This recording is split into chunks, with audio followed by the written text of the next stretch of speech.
Ayan guys, today gagawa tayo ng ampalaya with egg. Madali lang to guys. Yung gagamitin natin or kailangan natin ingredients. Kailangan natin ng ampalaya and eggs. Ayan. Kailangan natin tanggalin yung mga seeds. Using the spoon. Scoop lang natin yung seeds. Ayan. Ayan yung ginagamit ko para mabilis lang siya tanggalin.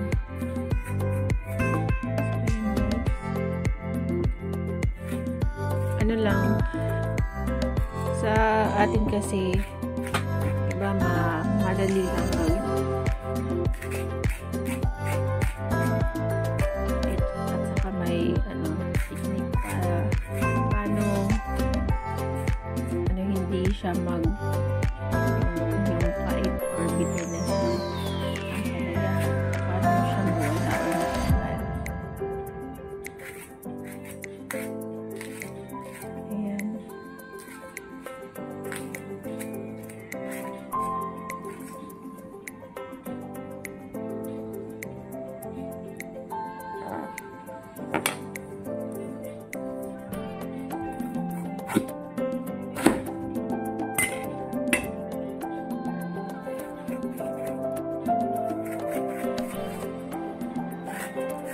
Parang ano lang, nasa Pilipinas lang.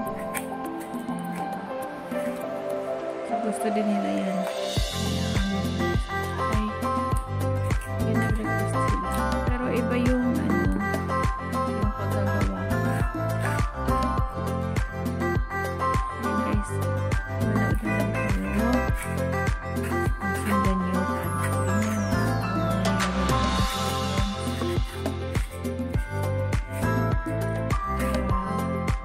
Gusto nyong gawin or gusto nyong gayahin or gusto nyong maluto ng ganyan, at least alam niyo na paano gawin.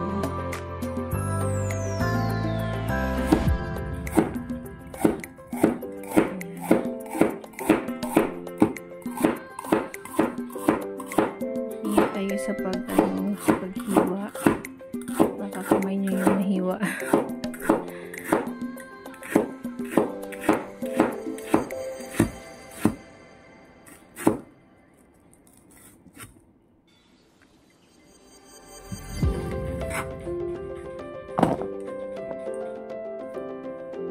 Iba sa atin madali lang gawin siya. Madali lang siyang gawin. Ang ano lang kasi dito, ang dami nilang chichiburichichi or yung arte. Ano siya gawin. Pero nga, diba, yung iba nga mas kinakain nila ng fresh or mas okay na yung may pait. Ako okay lang din na may pait. Yung asawa ko, hindi talaga siya kumakain ng ampalaya. Guys, hindi siya kumakain ng ampalaya.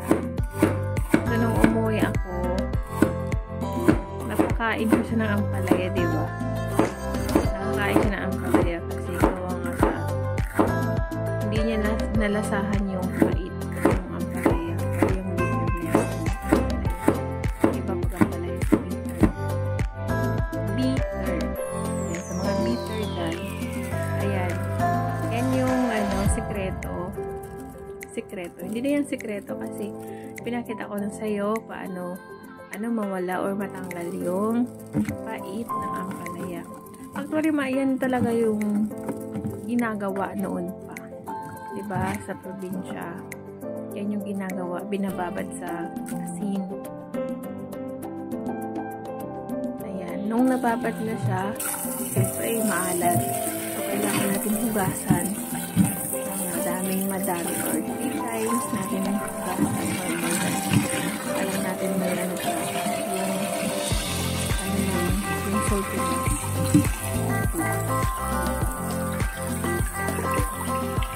So, kailangan na natin siyang hugasan ng paulit-ulit hanggang sa mawala yung alat niya.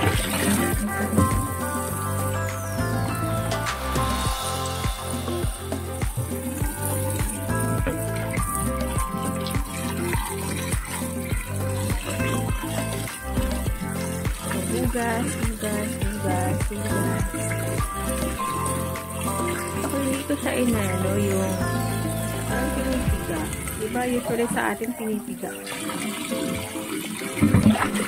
Parang ano. Pero ako hindi. Dito sa pinipiga. So ayan. We need eggs. Kailangan natin ng itlog. Of course. So, tingnan nyo yung isang itlog. Iba yung kulay ng yung pagka-orange na. Orange na orange. Yung isa naman yellow. Diba? Iba yung kulay ng itlog.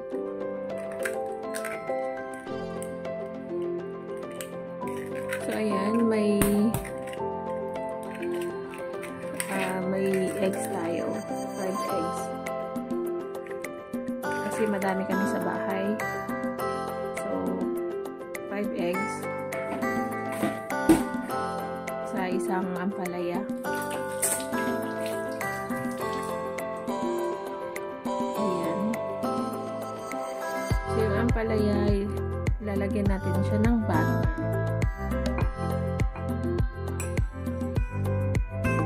Lalagyan siya ng butter at saka yung slurry or cornstarch.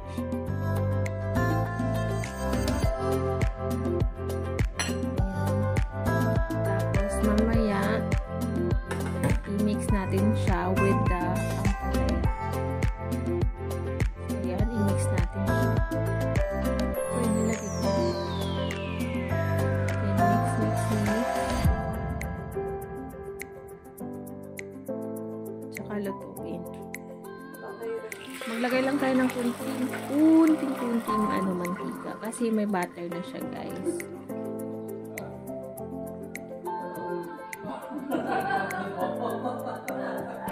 Ayan. Sila amo kasi hindi sila masyado mahilig sa ganyan. Pero nung time na nagluto ko nito, syempre ubos.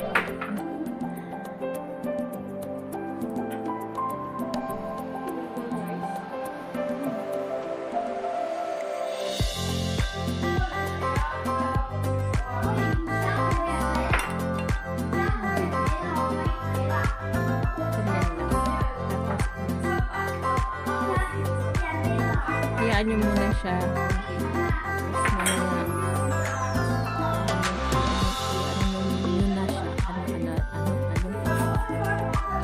I-flip nyo lang. Hindi siya kailangan na yung form na pizza.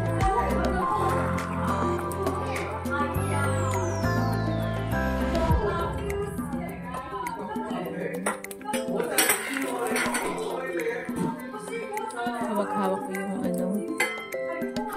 phone, kaya ganyan yung nakikita nyo, hindi siya whole. Hindi siya lahat ng nakikita nyo sa video. Kasi hindi ako gumamit ng tripod. So, sariling sikap.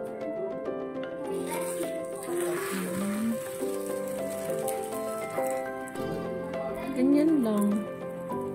Madali lang siya, di ba?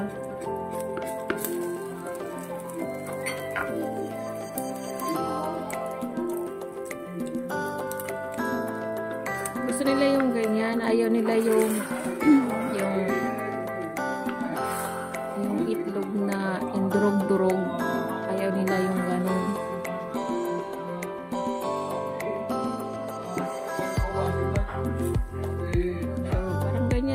Tapos medyo pa siya konti.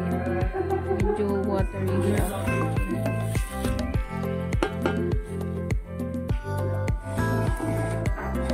Yan, pinaikot ko na lang yung kawali.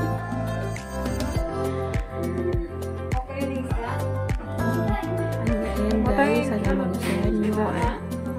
Thank you so much for watching.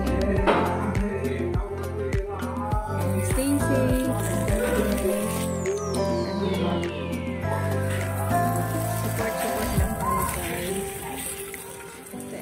everyone.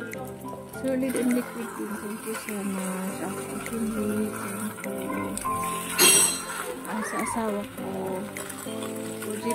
OGDP. I love you so much, asawa ko.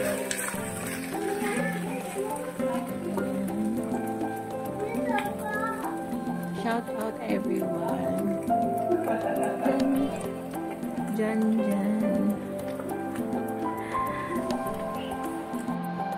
Ayan na, diba? Ready to eat na, guys. Simpleng lutong bahay. Lutong ampalaya with egg. Ampalaya with egg. So, parang ano siya, Chinese version. Pero ano na, ampalaya with egg. Kasi ganyan yung mga Chinese pag nagluluto ng ampalaya. Siguro hindi sa lahat. Bye everyone! Stay safe and God bless!